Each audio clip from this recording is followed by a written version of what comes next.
તમારા પુસ્તકમાં લગભગ 180 પ્રકરણો છે, 350 પાનાનું પુસ્તક છે. એક જગ્યાએ આ પુસ્તક કહે છે કે જે કંઈ પણ તમે હાંસલ કરો છો હકીકતમાં તે શો ઓફ કરે છે, દેખાડો છે, અને તે કોઈ ડરથી પેદા થાય છે. હું પૂછ્યા કરું છું, મોટાભાગે અહીં કેમ તમે હાજર છો? હું પૂછું છું, તમારા જીવનમાં અત્યાર સુધી પણ લક્ષ્ય રહ્યા છે અને આગળ માટે પણ તમારી પાસે લક્ષ્ય છે. જણાવો કે કેટલા ટકા તમારા લક્ષ્ય જેવા છે તેવા જ રહ્યા જો કોઈએ તમને કહ્યું ના હોત કે ફલાણી વાતને લક્ષ્ય બનાવો.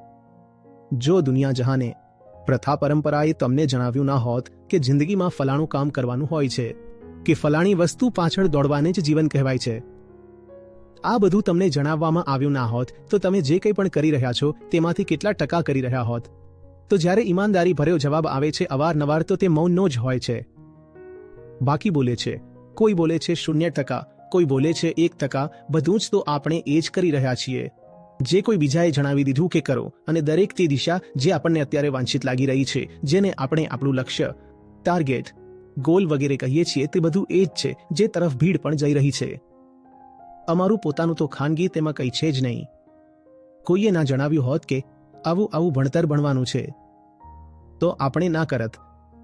સમાજ તરફથી પ્રભાવ ના આવ્યા હોત કે ફલાણી રીતની રમત રમો, ફલાણા લોકોને આદર્શ માનો, ફલાણાને પૂજો, આપણે તે ના કરત.